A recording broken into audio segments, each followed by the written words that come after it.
Bonjour, cinq questions à Richalus, président de la région Guadeloupe, député encore pour quelques semaines, on va dire ça comme ça. Richalus qui est à Paris pour plusieurs rendez-vous, le dernier en date, il s'agit du 4e forum des RUP, des régions ultra-périphériques au nombre de 9. Alors en pleine crise guyanaise à Richalus, je suppose que de nombreux problèmes des Outre-mer ont été soulevés à Bruxelles. Enfin, déjà, bonjour à tous les téléspectateurs. En effet, beaucoup de problèmes ont été soulevés à Bruxelles. Et je commencerai par une satisfaction parce que c'est quand même la première fois que nous avons pu, nos présidents de région ultra-périphériques, nous mettre ensemble, avoir un consensus pour mettre un mémorandum au président de la Commission européenne, M. Jean-Claude Juncker, concernant les difficultés que nous rencontrons au niveau de nos régions. Et surtout lui demandant d'appliquer l'article 349 de la Cour européenne de justice. Pourquoi? Parce que il y a des choses qui ne se faisaient pas. Et la Cour, en effet, s'est rendu compte que nous n'étions pas accompagnés convenablement, vu notre insularité, vu notre éloignement vraiment, et la double insularité même pour certains, voire triple, comme je le dis, vu les difficultés financières de nos régions, le chômage, la précarité, le manque d'accompagnement sur nos infrastructures dans chaque région, le manque d'accompagnement sur notre développement, et en plus de cela, quand vous voyez que la France est quand même deuxième puissance mondiale grâce à l'outre-mer avec plus de 80% de sa biodiversité, et l'Europe, première puissance européenne mondiale grâce aux régions ultra-périphériques en matière maritime, donc il était clair que nous puissions vraiment taper du poing sur la table et faire quand même valoir nos droits par cet arrêt de la Cour européenne de justice. Ça peut faire avancer les choses parce que les problèmes, le 4e forum, mais certainement ces problèmes-là ont été aussi évoqués lors du 3e forum. Jean-Claude Juncker oui, ça a été évoqué oui, à l'époque, mais le problème, il y a des dossiers où les présidents n'ont pas pu se mettre d'accord. Tandis que là, nous avons remis par la main du président de la Réunion, Didier Robert, un mémorandum travaillé ensemble par nos techniciens, les élus, pendant des mois, et nous sommes tombés d'accord un peu sur les difficultés qui nous ressemblent et qui nous rassemblent. Donc nous avons effectivement ressenti une volonté du président Juncker de vouloir vraiment donner un coup de fouet aux régions ultra-périphériques, et nous serons derrière, nous serons véatifs, de manière à ce que l'Europe puisse nous apporter les aides vraiment que nous avons besoin pour développer nos territoires. Aujourd'hui, la crise en Guyane me donne raison, je le dis, parce que, et vous l'avez souligné vous-même, à 3 ou 4 reprises, j'ai interpellé le gouvernement en tant que parlementaire sur les difficultés que nous rencontrons dans nos régions, mais surtout en matière de violence, de délinquance, de précarité et de chômage. Et je n'ai jamais eu une réponse satisfaisante. Aujourd'hui, on se rend compte que Richalus avait raison. Il y a eu quand même un geste léger, je dirais, de fait au niveau de la Guadeloupe, de la Martinique, mais c'est pas encore cela. Il restera beaucoup à faire. Et aujourd'hui, vous qui êtes le président de région, vous le constatez? Je le constate vraiment sur le terrain aujourd'hui, avec les difficultés de la population, de notre jeunesse. Donc, vu notre éloignement, il faudrait que le gouvernement français, et surtout le nouveau qui arrive, puisse vraiment prendre en compte que nous sommes des régions françaises, que nous avons des besoins que d'autres n'ont pas ici, qu'il faudrait vraiment nous accompagner. Je prends un seul petit exemple pour vous rapidement, et c'est un dossier que nous avons discuté au niveau de Bruxelles, concernant la continuité territoriale. Eh bien, c'est triste de le dire, quand vous voyez que le gouvernement Madère, Canaries et les Açores prennent à 50% une aide pour cette continuité territoriale, et au niveau du gouvernement français, rien n'est fait par rapport à la Corse, qui bénéficient de cette continuité territoriale. Donc nous sommes obligés actuellement, comme je le dis, d'être solidaires si nous voulons faire avancer des choses dans nos régions. Ne pas regarder le parti politique. Regardez d'abord pourquoi nous sommes élus, pourquoi la population nous a fait confiance. C'est de manière à les accompagner, à les aider, à les donner de l'espoir. Donc à un certain moment, il faut que nous sachions nous mettre ensemble dans l'intérêt de nos territoires. Une question pour s'arrêter un peu sur Bruxelles. On souhaite toujours d'avoir une Europe plus sociale aujourd'hui. Est-ce que vous avez le sentiment qu'on va y arriver? Je ne dirais pas une Europe plus sociale. Quand on parle de l'Europe vue des Outre-mer, oui, c'est très loin. Mais je ne dirais pas une Europe plus sociale. Que ce soit le gouvernement français, que ce soit l'Europe, ils ont un rôle social à jouer. Ce que nous demandons, c'est qu'ils puissent jouer ce rôle normalement, simplement. En le faisant, c'est à nous derrière maintenant à mettre en place tout ce qu'a besoin de nos populations. C'est simple, voilà. Qu'on puisse respecter les lois qui existent, les arrêts, les décrets, tout. Et je pense que tout ira naturellement. Voilà, il n'y a pas grand-chose à faire. Et j'ai pris l'exemple, et c'est pour cette raison, je suis désolé d'en parler, que j'ai porté mon soutien à Emmanuel Macron, parce que moi, je lui ai parlé de ces difficultés que nous ressentons. Le RSI, où j'aurai une intervention à Paris pour représenter Emmanuel Macron, lui-même l'avait dénoncé à l'époque, rappelez-vous, la Cour des comptes l'avait dénoncé que c'était une catastrophe pour ces chefs d'entreprise. La continuité territoriale, il en a parlé à plusieurs reprises en disant effectivement c'est tout à fait normal. Pourquoi on l'applique encore, c'est pas en Outre-mer. Et il y a d'autres dossiers que j'ai parlé, notamment la mutation des fonctionnaires, nous donner les moyens pour assurer la sécurité des biens et des personnes en matière de force de l'ordre, des policiers. Nous avons beaucoup de jeunes Guadeloupéens qui ont plus de 10-15 ans, qui veulent rentrer, qui ont la possibilité d'entrer, mais je me demande pourquoi ce geste ne se fait pas. Donc aujourd'hui, comme vous voyez, ce sont des Guyanais qui prennent en main leurs responsabilités. Je comprends que ça peut déranger. Mais si l'État ne fait pas le travail, nous avons eu 3 ministres de l'Outre-mer et l'Ultramarin. Qu'est-ce qui a progressé pour nous? En plus, nous avons eu la ministre de la Justice, Mme Taubira. Ça fait 4. Qu'est-ce qui a changé pour nous en Outre-mer? Rien. Mais parce que nous avons fait passer le parti avant la patrie. Donc, je le dis, il faudrait qu'on arrête cela.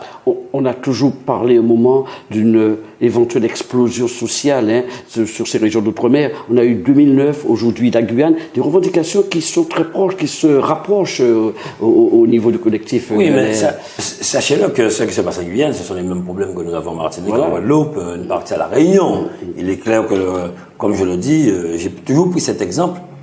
Le jeune Nantais qui veut faire une formation, il prend le train, il va à Strasbourg, il va à Nantes, il va à Paris, et il peut trouver sa formation. Le jeune Guadeloupéen, pensez-vous qu'il va prendre un avion pour arriver 2 jours après à Paris? On ne peut pas. Donc, on a des difficultés que l'État devrait prendre en compte. D'éloignement, nombre d'entreprises, la CET, la contribution économique territoriale n'est pas énorme dans nos régions. On n'a pas beaucoup d'entreprises. Donc, on a des difficultés. Nos jeunes sont obligés de partir poursuivre leurs études, que ce soit dans l'Hexagone, que ce soit à l'étranger. Les parents doivent débourser. Nous n'avons pas les facilités des jeunes qui sont dans l'Hexagone. Donc, il est clair qu'à un certain moment, il fallait s'y attendre. Et je vous le dis que j'ai même peur que ça puisse s'étendre aux autres régions et départements. Quand on voit la misère à Mayotte, comme le disait le président du département de Mayotte, Mayotte c'est la première maternité de France. Le nombre de naissances qu'il y a à Mayotte, les difficultés qu'ils ont en matière d'emploi, le chômage qui est inimaginable. Donc, comme je le dis, il faudrait qu'on puisse nous accompagner convenablement. Regardez combien de temps on se bat pour la construction de l'hôpital en Guadeloupe. Demandez aussi des aides pour la santé à Guyane. L'hôpital, les travaux ont démarré, mais après combien d'années? Imaginez-vous que nous avions eu par le passé un tremblement de terre. On ne sait pas ce qui se serait passé. La prison chez nous, on a quoi? Peut-être au moins 200, 300 prisonniers en plus dans les prisons. Eh bien, on n'entend que des effets d'annonce. On a eu des ministres qui sont passés de l'outre-mer qui n'avaient aucun pouvoir, et parce que c'est le parti. Eh bien, voilà aujourd'hui où nous en sommes. Moi, je dis, on peut être dans un parti, mais à un certain moment, il faut penser à l'avenir de sa région. Au moment où nous réalisons cette interview, la situation reste bloquée en Guyane. Le gouvernement propose 1 milliard, le collectif demande 2,5 milliards. Une réaction? Sachez-le que les 2 milliards que demande le collectif, il semblerait que c'est 2 milliards d'urgence, car l'étude a été faite pour avoisinant les 5 milliards. C'est vrai. Vous vous rendez pas compte? Nous avons la base spatiale de l'Europe en Guyane. Et on a ces difficultés en Guyane. C'est inimaginable. Nous sommes la France est deuxième puissance mondiale maritime grâce à la biodiversité, la mer. Et nous avons tant de difficultés pour développer l'économie bleue chez nous, l'économie verte. Eh bien, parce que nous ne sommes pas pris en compte. On a monté l'Agence française de la biodiversité à l'époque. On s'est battu pour avoir un ultramarin siégeant au niveau du conseil d'administration. Parce qu'on ne pense pas à nous. Quand il y a des élections, on va passer tout le monde. Mais après les élections, c'est fini. il y a eu des propositions faites pour l'outre-mer. Où sont ces propositions? J'aurais aimé qu'on puisse me dire réellement qu'est-ce qui a changé la vie des ultramarins dans ces 5 ans qui sont passés là. J'aimerais qu'on puisse me le dire. Justement, à propos de propositions, à Paris, vous avez participé à une réunion la semaine dernière avec le président des régions de France, à propos de 8 propositions en vue des présidentielles élaborées par Alfred Marie-Jeanne, le président de la collectivité territoriale de Martinique. Là, c'est l'ébauche de quoi? Enfin, ça a été élaboré par Alfred Marie-Jeanne, que nous avons désigné comme notre responsable, hein, comme il est président de la commission Outre-mer. Mais encore une fois, je suis vraiment satisfait et fier du travail réalisé entre les présidents de région, Didier Robert de la Réunion, le président de la collectivité de la Guyane, Rodolphe Alexandre, Marie-Jeanne et moi-même, et Mayotte. Et on a encore une fois démontré qu'on peut être ensemble, on peut s'asseoir ensemble, discuter, penser intérêt de nos populations, et c'est ce que nous avons fait. Nous avons présenté les 8 propositions à la presse, et surtout la proposition numéro 4, qui concerne l'outre-mer. Et ces propositions que nous avons remis à tous les candidats à la présidentielle, pour qu'ils puissent nous faire leurs propositions, je le dis. Et c'est encore cette histoire de continuité territoriale, le plan Cap 100 000 tonnes de bananes, l'aide pour l'emploi, la formation, le social, la culture, l'énergie, les problèmes de la mer, des pêcheurs que nous avons. Et en passant, je suis satisfait de voir que nous avons peut-être la possibilité de régler ce problème que rencontrent nos pêcheurs concernant cette histoire de subvention pour la construction et la rénovation de leurs bateaux de pêche. Dans la condamnation de l'Europe par la Cour européenne de justice, ils demandent à ce qu'on puisse appliquer et à revoir un peu cette loi qui nous privait, qui privait nos pêcheurs de subventions et de construction de bateaux. Donc, ça a été un travail réalisé conjointement encore par les présidents. Et je tiens à féliciter quand même le président des régions de France, M. Richard, qui nous accompagne et qui nous fait confiance. Je suis vice-président des régions de France. Donc, nous travaillons de concert et je suis vraiment satisfait.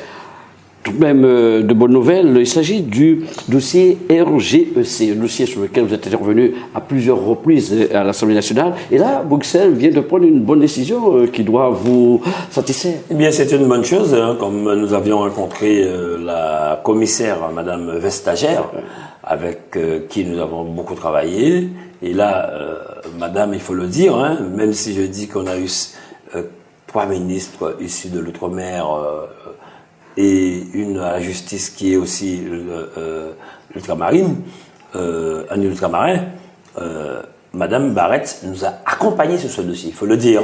Elle était avec nous, elle a défendu ce dossier. Nous sommes satisfaits aujourd'hui de voir qu'ils ont enlevé l'octroi de mer dans la RGEC. Je vous fais confiance sur votre esprit de synthèse. 2 mots techniquement pour les téléspectateurs, justement. Oui, c'est le règlement général d'acquisition par catégorie. C'est le seuil où les entreprises, que bénéficient les entreprises en matière d'exportation et d'importation. Donc, ils intégraient l'octroi de mer dans la RGEC, ce qui aurait fragilisé beaucoup d'entreprises. Et ils se sont battus. Nous avons travaillé avec des entreprises, des chefs d'entreprise qui nous ont expliqué un peu les difficultés qu'ils risquaient de rencontrer concernant ces règlements. Et là, nous nous sommes battus de manière à ce que l'Europe puisse enlever cet octroi de mer, le calcul de l'octroi de mer de la RGEC. Et nous sommes satisfaits, ce qui augmente un peu la possibilité des entreprises. Alors, Henri Chalus, vous êtes président de la région depuis maintenant plus d'1 an, 1 an et 3 mois en quelque sorte, en gros, on va dire. Quelles sont les principales actions menées? Est-ce que vous avez atteint votre vitesse de croisière au niveau de la Guadeloupe aujourd'hui? Quand on est un travailleur, on n'atteint jamais sa vitesse de croisière. La vitesse de croisière, c'est tout le temps. Et comme j'aime à le dire, quand vous êtes élu dans une collectivité, une commune, une communauté d'agglo, quelle que soit la collectivité, on n'est pas là pour travailler 6 mois avant les élections. On est là pour travailler pendant la mandature, et c'est ce que nous faisons. Nous avons commencé par remettre de l'ordre au niveau de la région. L'organigramme à refaire, je ne vous cache pas... Il y avait beaucoup d'ordre à mettre? Ah oui, beaucoup d'ordre à mettre. Et il n'y a pas que la région, parce qu'on oublie les satellites aussi, hein. Guadeloupe Formation, l'école de la deuxième chance, route de Guadeloupe, il y a une autre, le CTIG. Donc, il fallait revoir un peu le fonctionnement pour qu'on puisse vraiment travailler de concert. Et on a commencé à remettre de l'ordre dans l'organigramme, remettre le personnel en place, convenablement, les refaire confiance, les remotiver.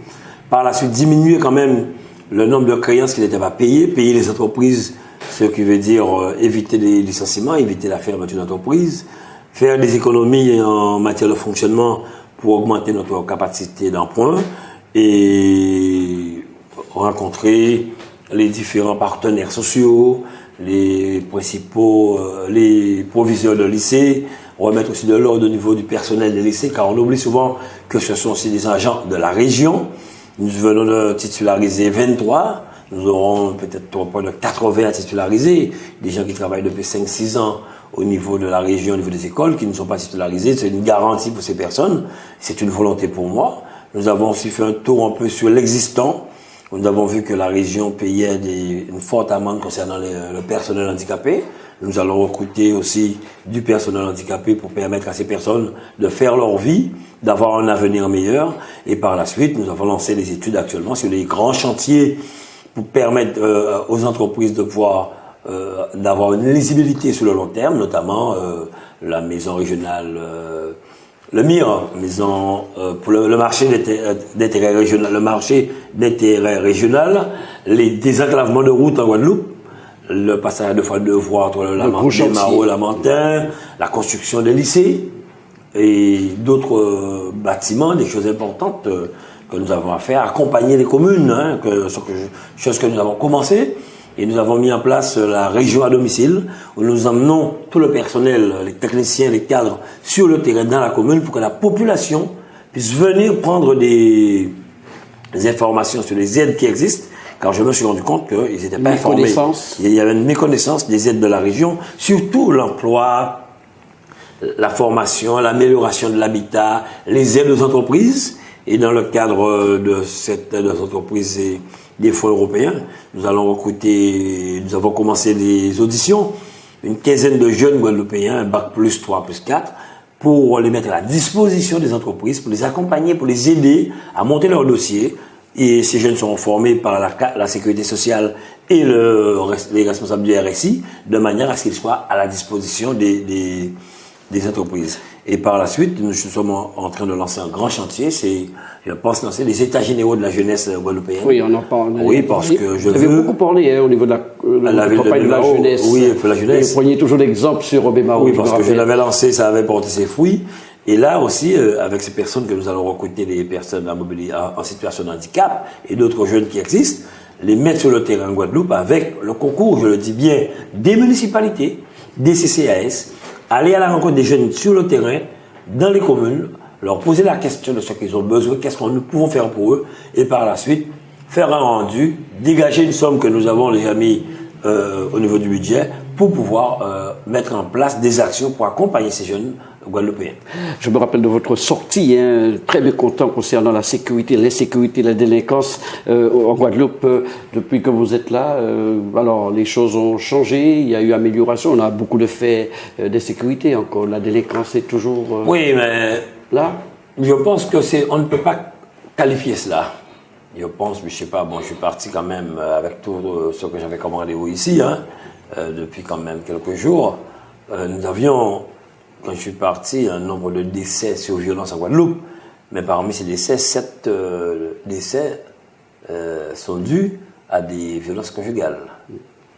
Donc, on ne peut pas parler de la violence de la jeunesse. Dans les statistiques, il faut bien... On ne peut pas savoir Jalo décide de tuer Madame Haribon, Madame décide de tuer Rivalaï. Il y a nous fait ça. Bon, on ne peut pas attendre sa tête à you. Mais là, il y a un travail quand même qui se fait. Il y a quand même un espoir au niveau même des municipalités, hein, parce que je sens qu'il y a une volonté quand même des maires de pouvoir accompagner leurs jeunes. C'est pour cette raison que nous avons fait un très gros effort cette année suite au passage dans certaines communes. On n'a pas fini, mais surtout en matière d'octroi de mer, nous avons redistribué une somme assez importante pour des communes, hein, entre 300 et 500 000 euros du jamais vu, et aussi sur d'autres dossiers que la taxe sur le carburant que nous on va en parler. Redistribuer. Donc on montre quand même cette volonté d'accompagner toutes les communes au même niveau, sans parti pris, sans dire que j'accompagne une commune parce que c'est de mon parti. Non. Là, je dis, Nous sommes élus par une population.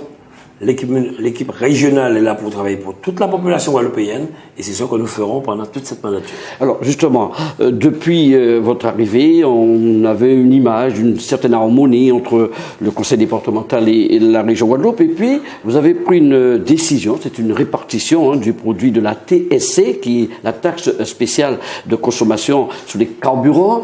Alors Madame Bourrel-Lestertey, qui est la présidente du conseil départemental, dit que ça pourrait mettre en vraiment dérive des actions importantes du conseil départemental. Comment avez-vous pris cette décision? Elle a été prise sans concertation avec Josette Bourrel-Lestertey. Vous aviez dit en plus que elle va voir si c'est légal, dites-nous tout. Vous avez bien dit une chose qui m'a plu, une certaine image. Moi, je suis quelqu'un de franc et de direct. J'ai toujours dit ce que j'avais à dire, même si ça peut blesser, mais je suis franc et direct. C'est vrai que j'ai dit que nous avons des choses à faire ensemble. Je pense que quand on prend une décision, il faut la mener à bout. À certains moments, vous savez nous avons des techniciens aussi qui travaillent. Comme je l'ai expliqué, le travail a été fait entre les deux collectivités. Il n'y a pas eu de réponse du département, je ne reviendrai pas dessus.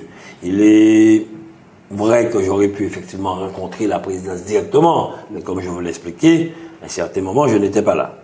Aujourd'hui, il y a une décision qui a été prise en fonction des lois. Tout le monde le sait aujourd'hui. Et même dans les 8 propositions que nous avons remises des régions, vous avez vu que c'est bien porté, que c'est la région qui distribue cette TSC. Nous avons revu la répartition. Nous avons redistribué 9 millions aux collectivités, communautés d'agglo-communes, et en augmentant un peu la part de certaines communes qui n'ont pas droit parce que leur communauté de communes ou d'agglo ne dépasse pas les 50 000 habitants. Et moi, quand je vois des communes ayant, la plupart des communes, entre 800 000 et 2,9 millions, je dis que c'est un gros effort que nous avons fait pour la population guadeloupéenne. Quand je vois les agglomérations recevoir entre 500 et 1 million d'euros, c'est encore un effort que nous faisons pour la population. Et on aurait pu dire qu'on descend là, la région garde tout. C'est ce que dit Mme Bourrel, voilà, une bonne partie pour aller à la région. Il y aura une transparence à un moment donné. Il y a quand même 10 millions qui restent au département. On nous a transmis par la loi notée le 1er septembre le transport. Nous aurons beaucoup de chantiers supplémentaires, beaucoup de travaux routiers. Et comme je le dis, c'est de la compétence de la région. S'il y a des travaux à réaliser, de gros chantiers à faire par le département, rien ne nous empêche d'accompagner le département financièrement. Ah bien. Rien, je l'ai répété 1000 fois. C'est important. Alors quand je vois on parle de tous les projets du département pour dire les personnes âgées, l'enfance, le social. Donc alors ça veut dire que c'est que sur ces 17 millions que le département faisait son année alors. Je suis désolé. Je suis vraiment désolé. Le Conseil général a un budget de près de 700 millions, si ce n'est pas plus. Nous avons un budget avoisinant de 400 millions.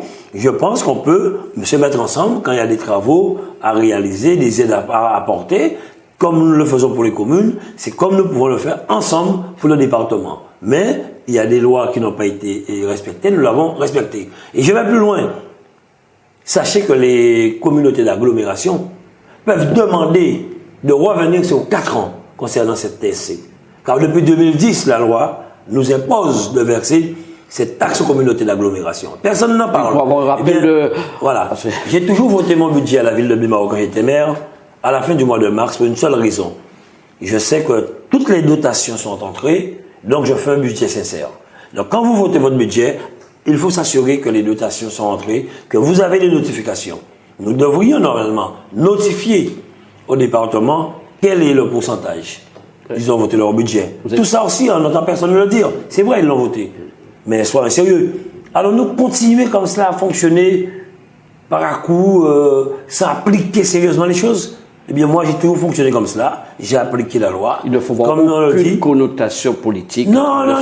Mais je sais, je le dis, je suis désolé. Ce sont d'autres personnes qui ont des velléités politiques, qui pensent à aller au sénatorial, qui pensent à aller peut-être dans d'autres élections, qui poussent certaines personnes. Mais ça, c'est leur problème. Moi, je travaille et j'agis pour la population guadeloupéenne, pour les Guadeloupéens, pour notre jeunesse. Et personne ne m'empêchera de réussir ma mission. Car je l'ai dans le cœur et je réussirai parce que j'ai cette envie. Je ne suis pas politicien, je le dis. Mais je veux réussir et nous allons réussir. Voilà. Sur le terrain, est-ce que, d'après vous, il y a visibilité de vos actions au niveau de l'opinion? Comment la population réagit? Comme je le dis, moi, je n'ai pas besoin qu'il y ait de visibilité. Je veux seulement qu'en 5 ans, on puisse me juger. Donc, le bilan, 5 ans? En 5 ans, on va me juger. Ouais. Quand on parle de visibilité après 6 mois, 1 an, c'est exactement ce qui s'est passé avant. Les gens ne faisaient rien à l'époque. Et 8 mois avant des élections, vous voyez des enrobés, on peignait les arbres, on faisait quelques trottoirs pour tromper la population. Eh bien, nous, on travaille tous les jours. Alors, il y a des choses qu'on ne voit pas. Les infirmiers, les jeunes en formation à l'IFSI, l'Institut de formation des soins infirmiers, qui ont eu du retard pour percevoir leur bourse, leurs aides, eh bien, c'est fini, c'est réglé. Les étudiants, nos sportifs, tout ça, on ne le voit pas. Le Guadeloupe Formation, qui dispense une formation aux jeunes aujourd'hui, nous sommes dans l'opération 500 000 formations, dont nous avons, je crois, 8 000. Eh bien, nous avons dépassé notre quota de formation. Nous tenons la barre. Mais en même temps, cette structure Guadeloupe Formation, elle a un déficit de plus de 8 millions. Nous l'avons trouvé en déficit de 8 millions. Il faut trouver comment régler ce problème. Et d'autres structures qui n'avaient pas été payées, des chefs d'entreprise. Eh bien, tout ça, c'est ce que nous réglons. Il faut régler cela. Il y a des choses qui se font, par exemple. Je l'ai dit une fois, on n'a pas eu de problème d'eau à Bemawa à l'époque. Mais personne n'a vu que nous avons fait 24 millions de travaux. Les tuyaux passent en souterrain. Les gens regardent souvent, trop souvent, ce qu'ils voient. Mais ce n'est pas seulement cela, la vie d'une collectivité. Et j'en passe le pont de la rivière Noire. Nous sommes en train de finir. Il y a des lycées, des travaux dans les lycées tous les jours, des aides que nous apportons. Par exemple, M. Losbar et M. Serva, qui sont responsables du service économique. C'est plus de 5 millions d'euros qu'ils ont distribués, qu'ils ont d'aide aux entreprises dans le cadre des différentes aides qui existent, la RIS et compagnie, les dossiers montés, les fonds européens que nous distribuons aux entreprises, aux constructeurs, aux hôteliers pour la construction des gîtes. Mais c'est un travail tout cela. Donc je dis que nous faisons beaucoup depuis que nous sommes là. Nous avons une commission permanente presque tous les 15 jours. Cette commission prend des décisions, donc nous sommes sur la bonne voie. Mais comme je dis, il n'est pas besoin qu'on puisse dire « Oh, Charles ne fait pas, on va me juger dans 5 ans ». Je le disais au début de l'émission, vous êtes encore député pour quelques semaines. L'hémicycle va vous manquer peut-être? Parce que des interventions, il y en a eu d'Henri Chalus. Je suis content que vous l'ayez constaté. Et comme je le dis, quand je passe quelque part, c'est de faire un travail. J'ai fait ce travail. Vous avez parlé à l'instant de la RGEC. Nous avons parlé de plusieurs. Je vais prendre l'exemple des handicapés. Je le dis souvent, c'est dommage que certains ne prennent pas en compte ce phénomène. La parenthèse aussi sur la sécurité, parce que vous avez participé au ministère de l'Outre-mer à cette matinée. Il y a eu beaucoup d'interventions. Vous avez préconisé des choses aussi pour limiter, pour diminuer cette délinquance. En effet, comme j'ai parlé des états généraux de la jeunesse, ça c'est un élément très important. Et pour finir sur les handicapés, comme je le disais, que 36 000 communes en France, et il y a plus de 20 000 communes qui ne respectent pas la loi. Donc si ces 20 000 communes, en fonction du nombre de personnes qu'elles ont embauché, 1, 2, 3 personnes, ce sont des milliers d'emplois que nous allons créer. Bemao, la ville de Bemao que je présidais, nous sommes à 8%. Donc tous ces dossiers-là, ce sont des dossiers que nous nous battons pour quand on parle du tourisme chez nous, de notre littoral. Les lois ne sont pas adaptées pour l'outre-mer. Si nous voulons créer de la richesse, de l'emploi, c'est sur notre littoral que nous devrions y aller. Mais il faut des études, on nous embête à gauche, à droite. Et des fois, les gens comparent pourquoi pourquoi le Qatar est comme ça, pourquoi des pays en Espagne. Mais ce ne sont pas les mêmes lois. En France, les lois sont strictes et ça nous empêche d'évoluer. Nous avons attaqué une piste de supermotard que nous allons finir. Mais on nous a arrêtés juste pour encore d'autres études sur l'entrée et la sortie au niveau du pont de la Gabarre et l'entrée de Jarry. Ça nous retarde. Mais ce sont des choses que nous faisons pour la population guadeloupéenne, pour la jeunesse guadeloupéenne. Mais c'est dommage, c'est la loi française qui est comme cela. Nous réalisons cette interview au sein de votre bureau qui se trouve à l'intérieur de l'antenne de la région Guadeloupe, située boulevard Saint-Germain. À quoi sert cette antenne à Paris, Richard? Donc je l'ai trouvé effectivement oui, quand je suis arrivé. Je oui. pense que c'est une antenne à l'époque que l'ancienne présidente a mis en place de manière à avoir un contact avec les ultramarins, les Guadeloupéens. Et quand nous sommes arrivés, il faut être clair, nous nous sommes rendus compte que cette antenne était là pour être une antenne. C'est vraiment une antenne où pas grand-chose se passait. Donc là, j'ai eu des réunions avec le personnel. J'ai rencontré les présidents d'associations de l'Île-de-France, la plupart, ici même, d'autres présidents, d'autres jeunes, de manière à ce qu'ils fassent fonctionner convenablement cette antenne. Il faut qu'ici, le personnel qui s'y trouve puisse être à la disposition des jeunes, étudiants, à la recherche d'un logement, d'une formation, d'un emploi, d'aide aux Guadeloupéens en difficulté. On a des décès ici, il faudrait qu'il y ait un relais. Il faut que cette antenne soit un relais avec la région Guadeloupe, mais cette antenne soit à la disposition des Guadeloupéens et peut-être un autre ultramarin aussi, qui se trouve dans l'Hexagone. C'est pas normal, et là, depuis quand même quelque temps, plusieurs réunions s'y tiennent, les associations, comme j'ai rencontré M. Frédéric Loison, M. Silo, M. Arbozio, M. Harry Jeanne et bien d'autres, de manière à leur dire qu'il faudrait que vous preniez possession de cette antenne, qu'il y ait des choses, des organisations, il y a le carnaval, il y a des manifestations culturelles, sportives, sociales, que l'antenne puisse être à votre disposition pour vous accompagner et que les Guadeloupéens puissent savoir qu'il y a une antenne au 284 boulevard Saint-Germain à leur disposition. Je vous ai aperçu dans de nombreuses manifestations ces mois derniers, des manifestations ultramarines. C'est un contact que vous pensez garder avec justement les Guadeloupéens, les ultramarins Toujours, je suis un homme de rue, pas un homme de bureau, même s'il faut à un certain moment travailler dans son bureau. Mais le contact humain vous permet de connaître et de déceler plus facilement les difficultés qui existent et sur les choses à porter, à mettre en place. Donc je continuerai en effet à être sur le terrain. Là bientôt je serai encore plus sur le terrain. Il y a les présidentielles, mais il y a les législatives aussi. J'aurai des candidats, j'aurai des gens à soutenir en fonction un peu des consensus qu'il y aura entre eux. Mais je suis un homme de terrain, je resterai un homme de terrain. Un dernier mot justement concernant l'élection présidentielle, vous l'avez dit, vous avez décidé de soutenir Emmanuel Macron. Faisons attention au sondage. Pour le moment, Emmanuel Macron se trouve en première position. En tout cas, au premier tour, devrait passer le premier tour si on en croit au sondage. C'est sans contrepartie, il n'y a pas eu de... Non, je n'ai jamais rien négocié en politique. Ministre, de proposer... Je vais vous dire une chose. Mon avantage par rapport à d'autres, c'est que je n'ai jamais rien négocié en politique, ni en jeu. Je suis naturel. Pour moi, j'ai un destin tracé. Tout ce qui doit se faire est déjà écrit. J'ai rencontré Emmanuel Macron il y a 2 ans. Nous avons discuté, on a sympathisé, on a travaillé ensemble. C'est quelqu'un avec qui j'ai de très bonnes relations. Comme je vous l'ai dit, je lui ai fait part des promesses non tenues depuis des années de candidats aux élections présidentielles et des difficultés que nous rencontrons au niveau de l'outre-mer et particulièrement en Guadeloupe. J'ai parlé de la continuité, cap 100 000 tonnes de bananes, la mutation des fonctionnaires, la préférence quand même aux enseignants. C'est pas normal qu'un jeune qui réussit son concours d'enseignant, on l'a fait partir dans l'Hexagone et on fait venir quelqu'un d'autre chez nous. Donc on a de la place pour nos jeunes et c'est pour Martinique, Guyane aussi, la Réunion et compagnie.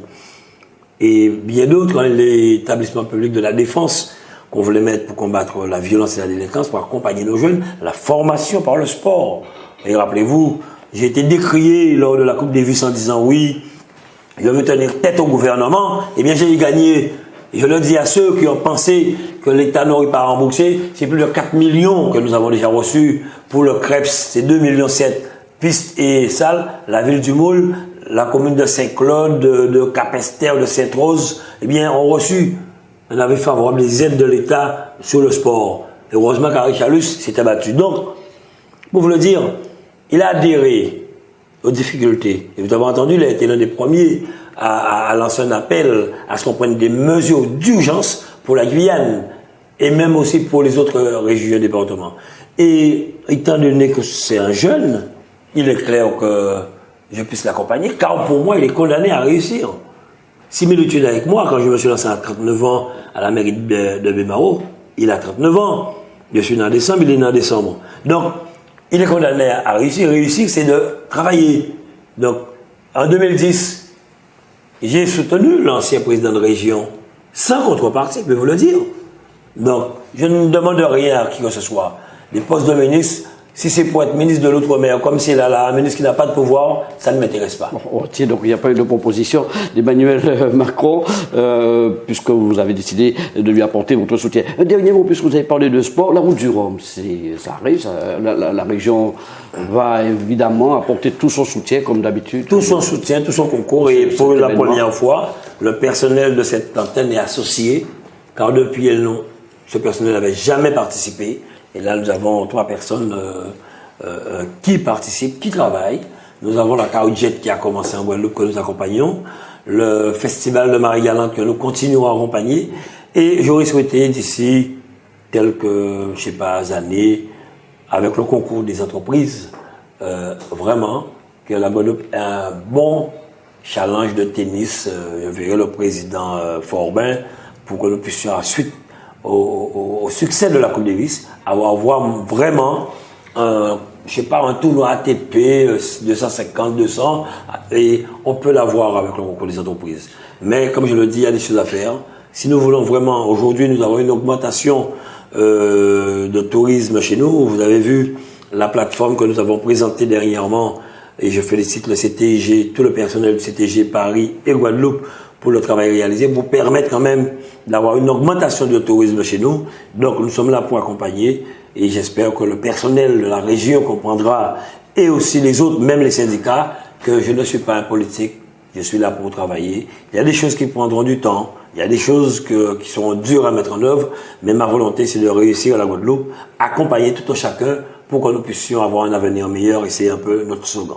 Richelieu, merci d'avoir répondu à nos questions ici à Paris. Je rappelle, dans les bureaux de l'antenne de la Réunion, qui se trouve 284, je le dis, puisque ça peut intéresser nos jeunes téléspectateurs, les téléspectateurs tout court, 284 boulevard Saint-Germain, Paris 7e. Merci. Et j'invite toute la population guadeloupéenne et autres qui résident dans l'Hexagone à y venir. Le personnel est à votre disposition. C'était donc 5 questions avec Harry Chalus, président de la région Guadeloupe. À très bientôt pour une nouvelle émission.